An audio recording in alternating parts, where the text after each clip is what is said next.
আচ্ছা দেখেন, transformer overhead protection রিলের এইটা হচ্ছে যে ইনপুট, এটা হচ্ছে আউটপুট। আমরা যে আউটপুটে লোড সাইডে লোড দিয়ে দিলাম, হ্যাঁ। আর আমাদের এইদিকে দিতে হবে ইনপুট 220 ভোল্ট, হ্যাঁ। 5 নম্বরটা আচ্ছা, এটা হচ্ছে 4-এর বি, বুঝতে পারছি 4-এর বি।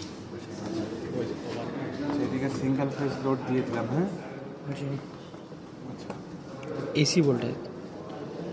অবশ্যই। আচ্ছা,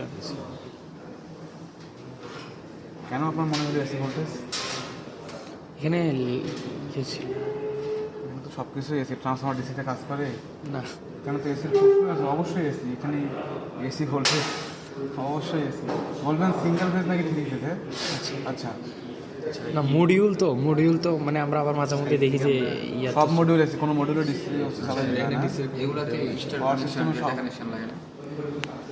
সিঙ্গেল ফেজ বা স্টার লাগিয়েছে। আচ্ছা, এ হচ্ছে থার্মোকাপল, হ্যাঁ। থার্মোকাপল টেম্পারেচার সেন্সর, হ্যাঁ। আচ্ছা, কীভাবে কানেকশন কীভাবে কানেকশন দিবেন? এই যে এখানে দিবেন ভিতরে সেন্সর। আউটপুটটা, কোন আউটপুট এটা দেখাবো তো। আচ্ছা, ট্রান্সফর্মার ওভারহেড প্রোটেকশন রিলের হচ্ছে যে কাজ কি জানেন? Very simple. নাম হচ্ছে যে ওর নামের মধ্যে কাজ দেওয়া আছে, তাই না? ট্রান্সফর্মার ওভারহিট হয়ে গেলে সে হচ্ছে যে ট্রান্সফর্মার থেকে লোডকে অফ করে দিবে, হ্যাঁ। লোডকে অফ করে দিলে আসলে ঠান্ডা হয়ে যাবে ট্রান্সফর্মার, হ্যাঁ। এখানে আমরা যে টেম্পারেচার সেট করে দিব তার থেকে বেশি হয়ে গেলে সে হচ্ছে যে ট্রান্সফর্মার থেকে লোডকে ডিসকানেক্ট করে দেবে। সাপোজ আমরা যদি এইটাকে ট্রান্সফর্মার ধরি, এই হচ্ছে লোড, হ্যাঁ। তো ট্রান্সফর্মার যখন ওভারহিট হয়ে যাবে তখন সে লোডকে এই রিলের মাধ্যমে থার্মোকাপল লোডকে ডিসকানেক্ট করে দেবে, হ্যাঁ। তখন হচ্ছে যে ট্রান্সফর্মার থেকে কিন্তু লোডে কোনো ট্রান্সফর্মার power কাজ যাবে না। করতেছে তখন। হ্যাঁ, আচ্ছা, যখন লোডে পাওয়ার যাবে না তখন তো ট্রান্সফর্মার সবার ঠান্ডা হয়ে যাবে। এখন এটা প্রোটেকশন কেন জরুরি? ট্রান্সফর্মার তো নর্মালি হিট হয় ওভারলোডের কারণে, তাই না? আর বিভিন্ন কারণে হইতে পারে। আবার হচ্ছে ওভারলোডের কারণে হিট হয়ে, তারপর না হচ্ছে যে ওভারহিট হয়ে গেলে কয়েল বার্ন হয়ে যেতে পারে। হ্যাঁ, ফল্ট হতে পারে। আর নর্মালি এ হচ্ছে যে এটা তো ট্রান্সফর্মার নর্মালি হিট হবে, হিট তো হবেই, ইলেকট্রিক সব জিনিস হিট হয়, কিন্তু স্বাভাবিক থেকে যখন বেশি হিট হয়ে যাবে ওর ভিতরে যে সুপার এনামেল কভারগুলো দেওয়া আছে, হ্যাঁ, যে ওয়াইন্ডিং করা আছে, দেখা গেলো ওয়াইন্ডিংটা হচ্ছে যে এর থেকে বেশি টেম্পারেচারে গেলে সে পুড়ে যাবে। তো এটা যেন পুড়ে না যায়, বিভিন্ন ধরনের ফল্ট করতে পারে। এর মধ্যে মেজর হচ্ছে যে আবার হচ্ছে যে ওই ভিতরে যে অয়েল থাকে, অয়েলের ইনসুলেশন নষ্ট হয়ে গেলে ব্লাস্ট হইতে পারে। আর ট্রান্সফর্মার তো নর্মালি কিছু প্রোটেকশন দেয় থাকে, বুকরো দিলে থাকে হচ্ছে যে ট্রান্সফর্মার অয়েল হিট হয়ে গেলে বেকার হলে তো অয়েল হিট হলে হচ্ছে যে কনজারভেটরে গিয়ে হচ্ছে যে ইয়ে হয়, ট্রান্সফর্মার ওভারহিট হয়ে গেলে কনজারভেটরে গিয়ে তেল জমা হয়, তাই না? কিন্তু দেখা গেলো এমন হিট হয়ে গেছে যে আর একটু বেশি হিট হয়ে গেলে অয়েল বার্ন হয়ে যেতে পারে। তো আমরা নর্মালি আমাদের রুমে যে পরিমাণ টেম্পারেচারে হচ্ছে নিয়ে যাওয়া সম্ভব আমরা ওই টেম্পারেচারে নিয়ে যাব। এটা খুবই সিম্পল। এটা হচ্ছে যে শুধু একটা সেন্সর, ওই টেম্পারেচার এর থেকে বেশি হয়ে গেলে সে হচ্ছে যে ট্রান্সফর্মার থেকে লোডকে ডিসকানেক্ট করে দেবে, হ্যাঁ। আমরা যদি এটা অন করে দিই, এটা না, সেন্সর এইটা, সেন্সর এইটা, হ্যাঁ।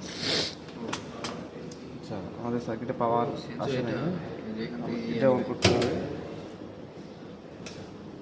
এটা হচ্ছে যে মিটার, এখানে শুধু দেখাবে, হ্যাঁ, দেখাবে ডিসপ্লে 7 সেকেন্ড ডিসপ্লে দেওয়া আছে, হ্যাঁ। আচ্ছা, যদি আমরা এটা লোডকে অন করে দিই, লোড অন হয়ে গেছে। আমাদের রুমের টেম্পারেচার হচ্ছে যে 20 ডিগ্রি, তাই না? আচ্ছা, এটা হচ্ছে যে 39 ডিগ্রিতে গেলে সে হচ্ছে যে লোডকে ডিসকানেক্ট করে দেবে। তো আমরা যদি টেম্পারেচার একটু বাড়াই দিই, দেখেন টেম্পারেচার বাড়বে আস্তে আস্তে, কমে যাচ্ছে। সেন্সরটা আচ্ছা, কমতেছে, তাই না? কেন কমতেছে? আমাদের এটা সেন্সরের কানেকশনটা উল্টো হয়ে গেছে, বুঝতে পারছি? যদি আমরা ঠিক করে দিই, হ্যাঁ, যদি আমরা অন করে দিই, ওকে, দেখেন এখন একটু বাড়বে, হ্যাঁ।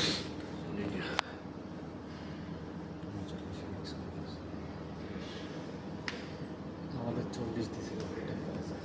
আর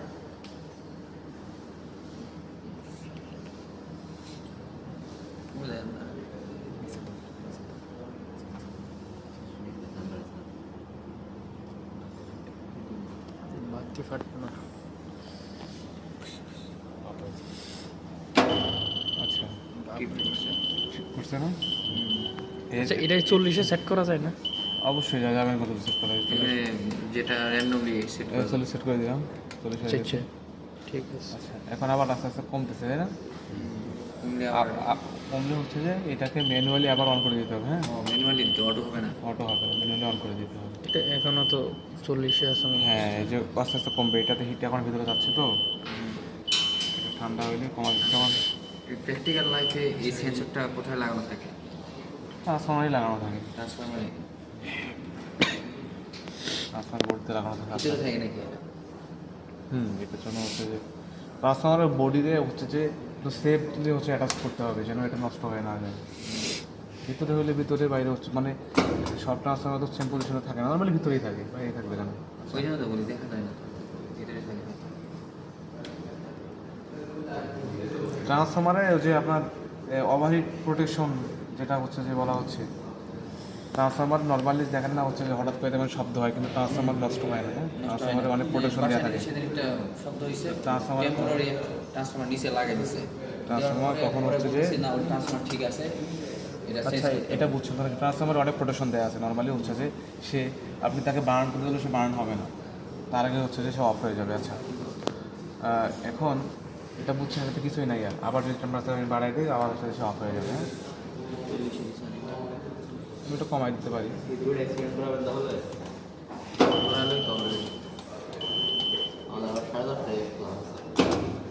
এটা হয়ে গেছে। হ্যাঁ আপনাদের আমি দুটো করে দিই। আচ্ছা এইটার থাকুন, এটার কোনো টাকা দিতে বলছে?